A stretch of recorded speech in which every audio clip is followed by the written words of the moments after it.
Assalamualaikum guys, this is Daniel Yasin with you with another lecture of Daniel's Education Portal। हमने कल क्या किया था, हमने 1.1 और 1.2 कंप्लीट कर लिया था लॉ ऑफ कॉन्ट्रैक्ट को लेके। आज हम जो उसका 1.3 कर रहे हैं वो हम कर रहे हैं क्लासिफिकेशंस ऑफ कॉन्ट्रैक्ट।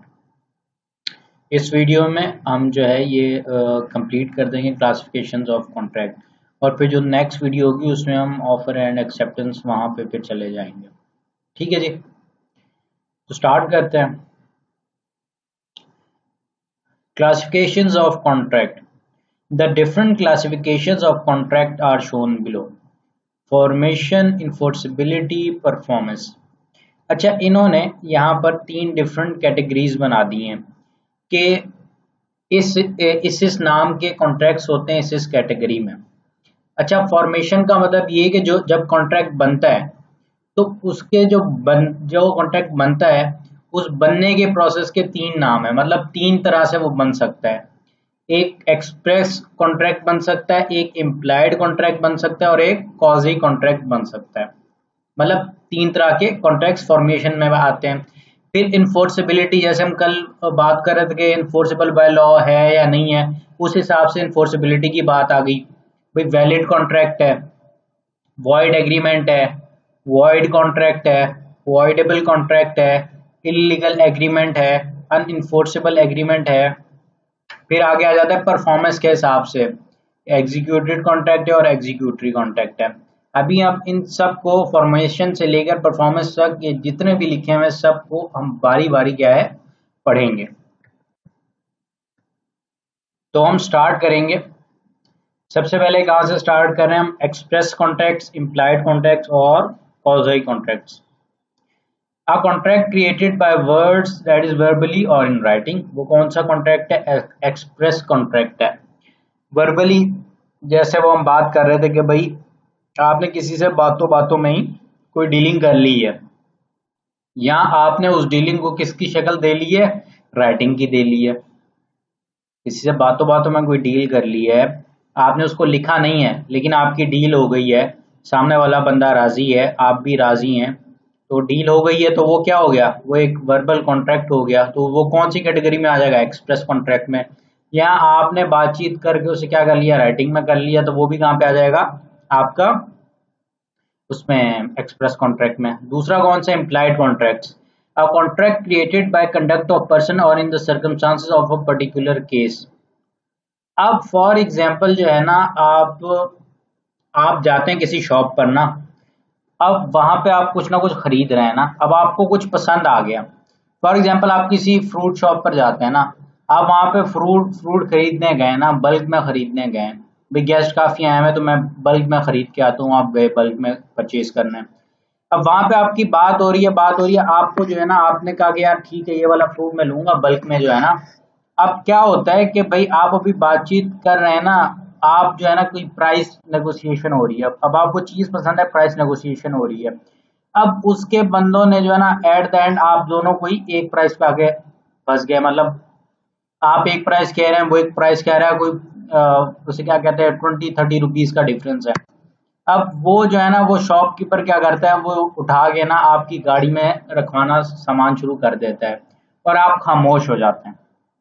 वो गाड़ी में रखवाना शुरू कर देता है। अभी आपकी बातचीत हो रही थी, उसके वो बंदों को कहता है कि यार तुम रखो रखो सामान रखो। अब आप जो है ना वो जैसे ही रखवाना शुरू करते हैं आप खामोश हो जाते हैं। यहाँ पे एक इम्प्लाइड कॉन्ट्रैक्ट बन गया। क्या इम्प्लाइड कॉन्ट्रैक्ट बन गया? भाई जब उसने सामान रखवाना शुरू किया और आप खामोश हो गए, उसका मतलब ये हो गया ना कि आप उसकी बात पर एग्री कर गए कि भाई जो वो प्राइस कह रहा था, जो 20-30 रुपीज का डिफरेंस था, जो आप कह रहे थे कम करो और वो कह रहा था इतना होना चाहिए, तो वो जो है उसे क्या कहते हैं, आप उसके ऊपर एग्री हो गए उसकी बात पर। आपने अपनी अपनी जो बहस वो खत्म कर दी, आप अपने स्टैंड से पीछे हट गए कि भाई ये प्राइस इतने पे मैं खरीदूंगा। इम्प्लाइड कॉन्ट्रैक्ट बन गया ना। अब बाद में आप कहें कि यार ये जो है ये इस तरह नहीं था, मैंने तो उसे पहले ही तुम्हें कह रहा था, वो कहेगा भाई जब मैंने सामान रखवाया आपने कुछ भी नहीं कहा। मैंने आपको तब भी कहा जब मेरे बंदे सामान रख रहे थे, मैं तब भी आपको कह रहा था मैं इतने में दे रहा हूँ। आपने तब आगे से कुछ भी नहीं कहा और अब आप कह रहे हैं कि ये कहानी है, तो वो गलत हो जाएगा ना, क्योंकि वो इम्प्लाइड कॉन्ट्रैक्ट हो चुका था। तो यहाँ पे इम्प्लाइड कॉन्ट्रैक्ट का मतलब वही है। अच्छा, अब आपका आ गया quasi contracts. Contractual rights and obligations are imposed by law under certain circumstances rather than decided by parties. For example, आप जो है ना ऑनलाइन कुछ ऑर्डर करते हैं। अब ऑनलाइन आपने कुछ ऑर्डर किया, लेकिन जो है वो जो मतलब डिलीवरी गाय था उसने क्या किया कि वो जाके कहीं और उसने डिलीवर कर दिया। अब फॉर एग्जांपल आपने जो है ना दराज से कुछ ऑर्डर किया, कोई 10-15 हज़ार की कोई चीज़ आपने ऑर्डर कर दी। अब वो आपके एड्रेस पे डिलीवर होने के बजाय वो कहीं और डिलीवर हो गई।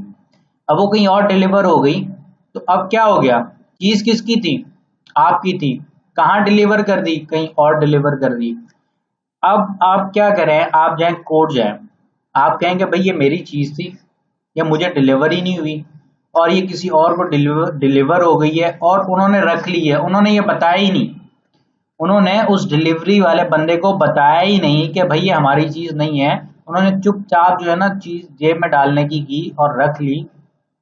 आप गए कोर्ट, आपने कहा भाई ये मेरी चीज़ थी, ये यहाँ पे डिलीवर हो गई, इन बंदों ने चुपचाप रख ली और इन्होंने बताया ही नहीं डिलीवरी वाले को कि भाई ये चीज़ जो है इनकी नहीं, मतलब किसी और की है। अब कोर्ट क्या कहेगा, कोर्ट कहेगा कि भाई चीज़ किसकी थी, चीज़ तो आपकी मतलब उसकी थी ना जो केस लेके आया है। तो भाई वो जब आपके पास एक गलती से चीज़ आई थी तो आपको क्या करना चाहिए था, आपको बताना चाहिए था ना, आपको बताना चाहिए था कि भाई ये चीज़ जो है ये किसकी है, ये मेरी नहीं है।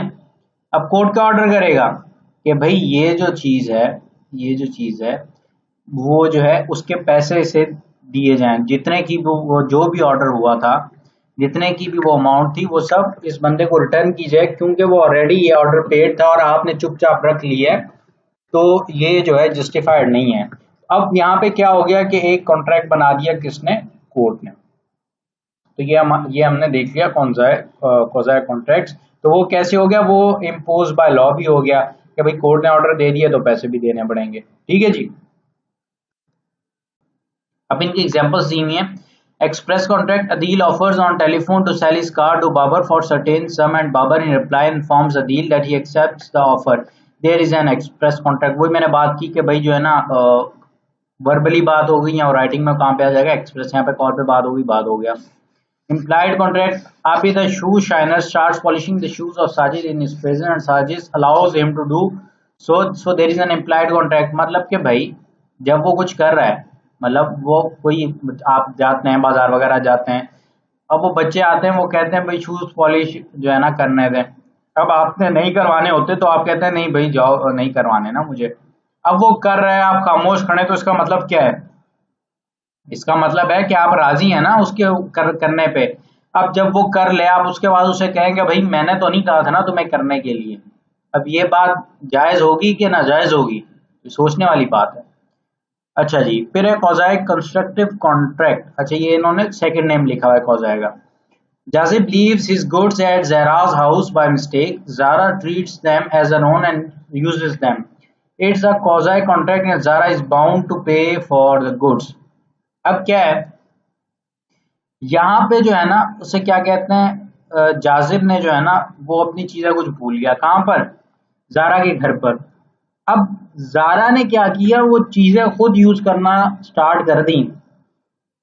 जारा ने क्या किया, वो चीजें खुद यूज करना स्टार्ट कर दी। तो क्या वो जायज चीज है या नाजायज चीज है, जायज काम है नाजायज काम है जी, जायज काम है नाजायज काम है, नाजायज काम है ना।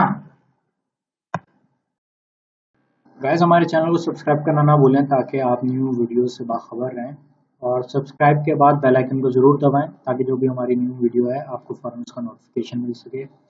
शुक्रिया। आइए चलते हैं हमारी आज की वीडियो की तरफ। अब हमारा आ गया valid contract, void agreement, void contract, voidable contract, illegal agreement, unenforceable agreement. Valid contract, an agreement which is enforceable, valid contract, an agreement which is enforceable by law। ये तो हम सबसे पहली डेफिनेशन हमने यही पढ़ी थी। Void agreement, an agreement which is not enforceable by law। कोई भी ऐसा एग्रीमेंट जो इन्फोर्सेबल बाय लॉ नहीं है, वो कौन सा एग्रीमेंट है? वो वॉइड एग्रीमेंट है। और हमने उसकी जो है कल उसको बहुत डिटेल में पढ़ा था, जिसमें मोरल, सोशल और रिलीजियस थे। Be enforceable by law becomes void when it ceases to be enforceable. अच्छा जी, अब अब आपने फॉर एग्जांपल एक गाड़ी की जो है ना डील कर ली, आपने गाड़ी की डील कर ली और दोनों पार्टीज एग्री हो गई ना एक प्राइस पे, आपने टोकन मनी भी दे दी। लेकिन क्या होता है कि जब डिलीवरी के लिए गाड़ी आ रही थी तो क्या हुआ, उसका कोई एक्सीडेंट हो गया, उसमें आग लग गई और गाड़ी तबाह हो गई। ठीक है जी, तो यहाँ पे क्या हो गया, a contract which ceases to be enforceable by law becomes void when it ceases to be enforceable. वो इन्फोर्सेबल नहीं हो सकता ना, अब इन्फोर्स नहीं कर सकते उस कॉन्ट्रैक्ट को। क्यों? क्योंकि जो गाड़ी जिसके लिए आपने टोकन दिया था, क्या हो गया, उसको उसको आग लग गई, और डिलीवरी के लिए आ रही थी, उसकी जो है उसको आग लग गई, वो गाड़ी तबाह हो गई। अब क्या हो गया, अब वो गाड़ी आपको डिलीवर हो ही नहीं सकती। तो अब यहाँ पे क्या चीज हो गई, अब वो बाय लॉ इन्फोर्सेबल रहा ही नहीं है, सीजेस टू बी इन्फोर्सेबल हो गया। तो ऐसे कॉन्ट्रैक्ट को क्या कहेंगे, वॉइड कॉन्ट्रैक्ट। फिर आपका आता है voidable contract, N agreement which is enforceable by law at the option of the agreed party. अब किसी ने जोर जबरदस्ती आपसे जो है ना कुछ जो है ना काम करवा लिया। अब वो काम आप करना नहीं चाह रहे थे, लेकिन जैसे अनड्यू इन्फ्लुएंस यूज कर लिया, जैसे ऊपर हमने पढ़ी थी ये चीजें कल के लेक्चर में, उसने जो बंदे ने यूज किया अनड्यू इन्फ्लुएंस। अनड्यू इन्फ्लुएंस से उसने आपसे कोई काम करवा लिया, लेकिन आप वो काम करना नहीं चाहते थे। फॉर एग्जाम्पल जो है ना आप जो है ना जैसे अपना घर सेल करना नहीं चाह रहे थे, लेकिन अनड्यू इन्फ्लुएंस यूज करके घर आपसे सेल करवाया। अब आप जो है ना कोर्ट में जाके कह सकते हैं कि भाई ये मैंने अपनी विल से नहीं बेचा, अनड्यू इन्फ्लुएंस यूज किया गया है मेरे ऊपर, तो इस वजह से मैं ये घर वापस चाहता हूँ। तो ऐसे कॉन्ट्रैक्ट को क्या कहेंगे, voidable contract. Illegal agreements, an agreement the subject of which is illegal, ये भी हमने कल डिस्कस किया था डिटेल में। Unenforceable agreement, an agreement which is otherwise valid but due to some technical lacking such as writing etcetera remains unenforceable. हमने ये भी पढ़ा था कि कुछ एग्रीमेंट्स ऐसे हैं जिनके लिए राइटिंग जरूरी है, तो उसे क्या कहते हैं, डिपेंड करता है कि नेचर क्या है, किस तरह की नेचर की चीजें हैं। तो अगर जो है वो रिक्वायरमेंट्स पूरी नहीं होंगी तो क्या हो जाएगा, वो अनइन्फोर्सेबल हो जाएगा। अच्छा जी, फिर इन्होंने क्या दिया, मैं नीचे एग्जांपल्स दी, मैं एग्जांपल्स को देख लेना है। Valid contract, Amjad agrees to sell his Suzuki Mehran 2008 model to Habib for 4,50,000, is a valid contract. हाँ भाई। Void agreement, Maria a minor borrowed rupees 1 lakh from Laila and executed mortgage of her property in favour of the lender. This is void agreement because Maria is not competent to contract and Laila could not legally enforce this agreement against Maria. अब मारिया छोटी बच्ची थी, मतलब वो जो है ना 18 साल से कम उसकी एज थी, वो माइनर थी। तो जनाब क्या हुआ कि उसने जो है ना पैसे ले लिए। अब जब वो माइनर थी तो हमने कुछ कंडीशंस पढ़ी थी जिसके अंदर पर्सन्स का जो है ना कंपैटिबल होना जरूरी था। तो उनमें जो है ना वो उसे क्या कहते हैं, एज जो है 18 ईयर्स की होनी चाहिए, माइनर नहीं होना चाहिए। अब जब वो माइनर है तो एग्रीमेंट ही क्या हो गया, वो आपका वॉइड हो गया ना। Void contract, a music hall was rented out for a series of concerts. The hall caught fire because before the date of first contract, the contract was valid at the time of its formation but became void when hall caught fire. अब भाई इसमें क्या हो गया, अब इसमें अगर हम देखें इसमें अब क्या एग्जांपल है कि भाई एक बंदे ने जो है ना आपका हॉल हायर कर लिया, आपने शादी के लिए ना कोई शादी हॉल हायर किया ना, मतलब रेंट पे लिया, सॉरी हायर किया कह रहा हूँ, रेंट पे लिया शादी हॉल ना। अब आपने जब रेंट पे ले लिया, अब क्या सीन हुआ है कि भाई उसके अंदर आग लग गई। अब जब उसके अंदर आग लग गई तो क्या हुआ, क्या हुआ, अब जैसे ही, अब पहले तक तो क्या था, कॉन्ट्रैक्ट वैलिड था। जब वो उसे क्या कहते हैं, आपका उसे क्या कहते हैं, जब कॉन्ट्रैक्ट हुआ था तब तो वैलिड था ना, लेकिन जब एग्जीक्यूशन का टाइम आया तो क्या हो गया, क्या हो गया, वो वॉइड हो गया। तो ये वॉइड कॉन्ट्रैक्ट की ये एग्जांपल है। Voidable contract. Azam threatens to kill Babar if he does not sell his BMW for rupees 1 million to Azam. Babar contracted to sell his BMW to Azam and receives the payments. Here, Babar's consent has been obtained by coercion. Hence, this contract is voidable at the option of Babar, but Azam has no right to insist that contract shall be perform. अब भाई क्या हुआ है, क्या हुआ है भाई, अब आजम ने थ्रेटन किसको किया है, बाबर को, सही है। अब बाबर को मजबूरी में बेचना पड़ रही है गाड़ी, है जी, मजबूरी में उसने बेच तो दी है कि भाई मार डालेगा मुझे, लेकिन क्या हो सकता है, ये कॉन्ट्रैक्ट कौन सा है, वॉइडेबल कॉन्ट्रैक्ट है, क्यों, क्योंकि इसमें कोर्जन यूज किया गया है। illegal agreement, Anjum, who knows that Kanwar has stolen goods amounting to 5 lakh rupees, receives 1 lakh from Kanwar in consideration of not exposing him that this agreement is illegal. Simple, आपको समझ में आ गया होगा। Unenforceable agreement, an oral agreement for arbitration about present disputes is unenforceable because the law requires that such arbitration agreement must be in writing. Once this agreement is written and signed, it can be enforceable. मैंने आपको वही बात बताई थी कि हमने ऊपर पढ़ा था कल के लेक्चर में कि भाई कुछ ऐसे एग्रीमेंट्स होते हैं जिसके अंदर कुछ रिक्वायरमेंट्स होती हैं, उसके बाद अगर आप रिक्वायरमेंट्स पूरी करते हैं तब वो इन्फोर्सेबल बाय लॉ बनते हैं, नहीं तो वो जो है ना इन्फोर्सेबल बाय लॉ नहीं होते, अनइन्फोर्सेबल एग्रीमेंट में वो आ जाते हैं।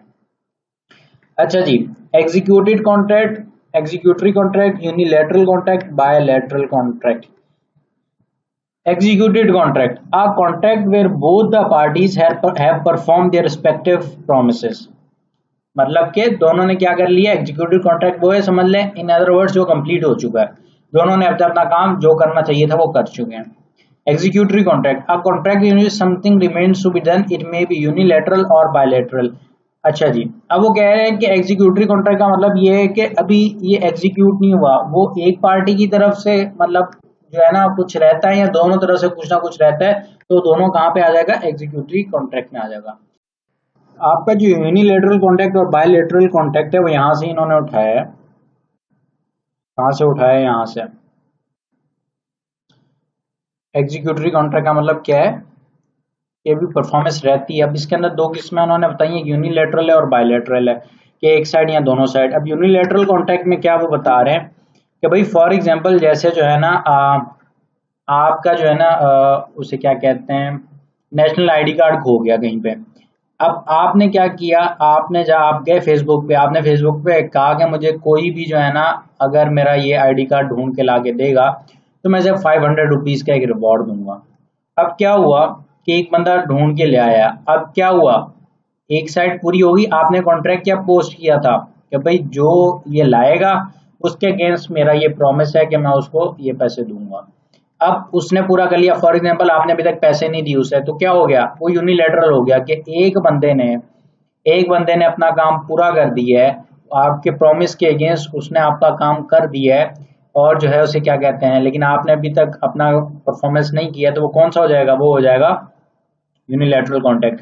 और बायलैटरल कॉन्ट्रैक्ट की जब एग्जांपल है, फॉर एग्जांपल आपकी जो है ना किसी स्टूडेंट के साथ डिस्कशन हो रही है, डिस्कशन क्या हो रही है कि भाई उसने जो है ना आपसे फॉर एग्जांपल ट्यूशन लेनी है कैफ की, लेकिन अभी एग्जाम्स आने वाले हैं, तो उसने आपसे क्या कहा कि वो जो है ना सितंबर एंड से आपसे ट्यूशन लेना स्टार्ट करेगा, और जो है ना क्या होगा कि वो जो है ना आपको जनवरी में आपको फी पे करेगा। ठीक है जी, आप दोनों ने म्यूचुअली एग्रीड कर लिया। अब क्या हो गया, आप दोनों ने जब एग्री कर लिया, अब एक कॉन्ट्रैक्ट तो बन गया, लेकिन अभी क्या है, दोनों साइड्स पे जो है ना इन्फोर्सेबिलिटी रहती है, क्योंकि उस आपका भी पढ़ाना रहता है और उसका क्या है, आपको फी देना रहता है, तो वो कहाँ पे आ जाएगा, वो बायलैटरल कॉन्ट्रैक्ट में आ जाएगा। तो यहाँ पे जो है ना हमने अपना ये टॉपिक कंप्लीट कर लिया है, आई होप आप लोगों को समझ में आ गया होगा।